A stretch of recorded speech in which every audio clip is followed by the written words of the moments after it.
So let's get right into it. Today we're going to review, actually unbox and review, my new Govee electric tea kettle. To be honest, I already have one. Let me pull it out right here. And I bought this about 2 years ago, and I use this almost every single day.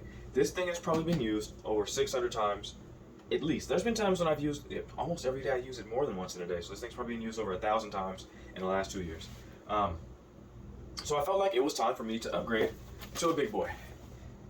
This one has a few improvements over this one that I really feel like I kind of wanted to upgrade. The cool thing about owning one of these is I've learned what I really want out of these. So I'm not mad that on my first one I kind of got just a really cheap one, you know? I wasn't really sure what I wanted out of this. I just knew I wanted to boil some water really quickly without having to pull out a pot every time. And I use hot water every day. Obviously you can microwave it, which I have this fancy microwave here with an air fryer on it that I probably should do a review on because it does have an air fryer that works quite lovely. So, first thing you see in the box, instruction manual, user manual, excuse me. You know, obviously nobody really wants to see this on video, so I'll just go ahead. Oh my goodness, let me just feed my stuff up. Why don't I? I'm so excited pulling this thing out. It's supposed to be 1.7 liters, I believe, which is the exact same that I had before, 1.7 liters. And 1.7 liters, as much as I use it, is kind of small. Okay, one thing I noticed that obviously I kind of realized in the first place, this is the base. I have one of these for this also. It's behind me. Let's see what else is inside of this.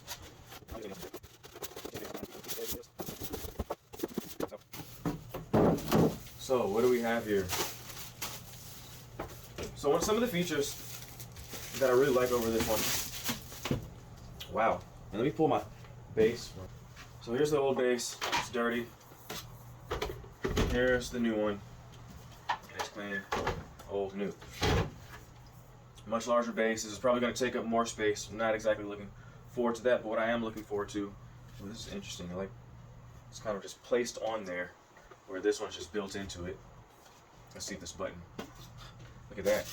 Pops it right open. See, the thing that I really am not a fan of with this one that I didn't think of, this right here is just the button to turn it on and off. But in order to open it, you have to put your finger in here and pull this back, then lift, which when this is hot, all this steam comes just flying out of here, and it often kind of burns your hands. I'm not the biggest fan. You have to be really careful, or I don't know, not the biggest fan of that.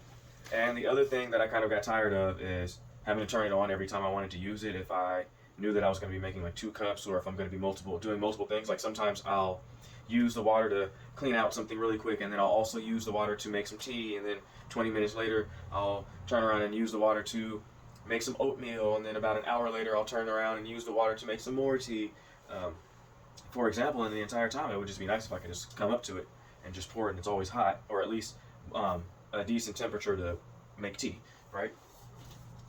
You can see this one's old. Got these dirty, nasty stains in here. It does light up cool colors when you turn it on.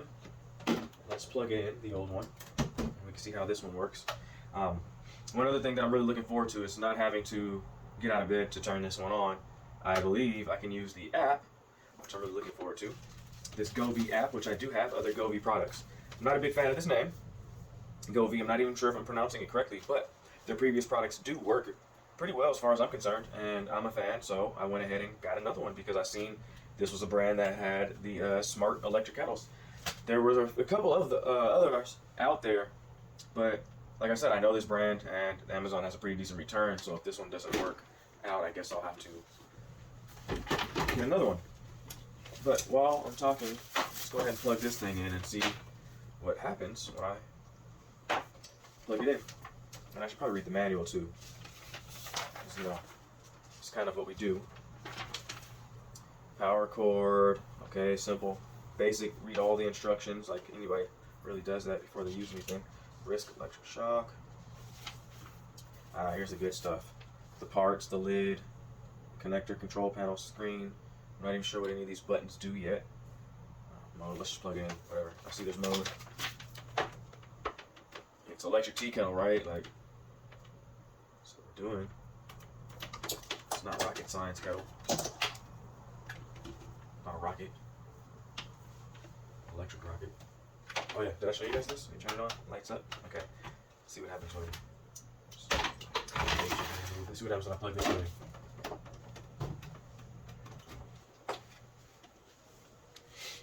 Ooh, nothing so far, nothing crazy. Kind of lit up for a second. Oh, mode. I don't even know if it, oh, keep warm. Something. While I'm filling up both kettles with equal amounts of water at the same temperature, let's talk about a few of the features. My other Govee devices show completely different controls when I select them. The interface for this kettle works very well and is simple, but a bit more limited than I expected. The stay warm feature is very useful. The manual mentions you should be able to configure the stay warm feature's duration, but as you can see in the video, there isn't an option to change that. However, we can also see in the video that it does everything else we expect. This means I won't be returning it. I didn't realize it had a built-in Wi-Fi access feature, but it does and I love it. I originally thought I would need a bridge like I did for my other Govee products. This means I can turn it on while I'm en route home so it's nice and hot when I arrive. Ever been outside on a cold day and wanted hot chocolate as soon as you walk through the door? Let's not forget about that beep notification when the water is at temp. If you set it on a morning schedule and have it close enough to hear, you can use it as a morning alarm. Even the app notifies you. We have them both set at 1.5 liters and 1.5 liters. One thing that I'm not a big fan of that I've noticed with this one is specifically what you can see here. It's kind of hard to tell how much water is in here, where this one is very apparent. But I mean, it works. You have to kind of grab it, and you know, I've gotten used to kind of bending down and looking for it. This is the other plus that this thing doesn't have is a temperature reading. This is actually pretty helpful. Sometimes I can pull this a little bit early, and then as well as once it gets to the temperature, it holds it for about 2 hours. So it looks like we are now at that 190 mark. Let's get a little bit closer. 193. We're going for that 205. Let's see which one makes it to the finish line first. Now when this is done, this will click and turn off on its own. This one right here will beep when it's done. So click, beep.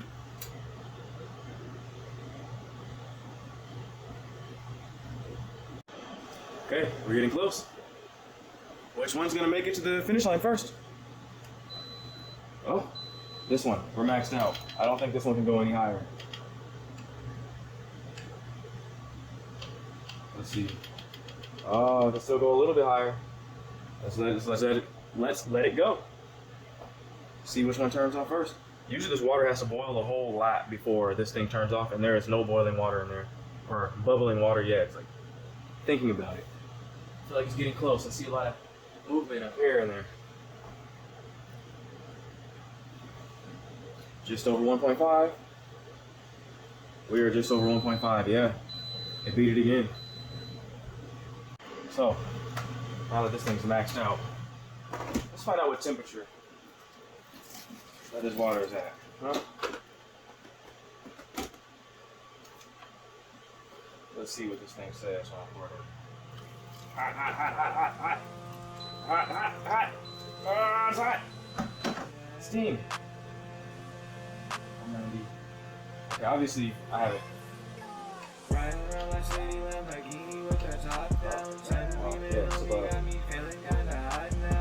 So yeah, this one's 200.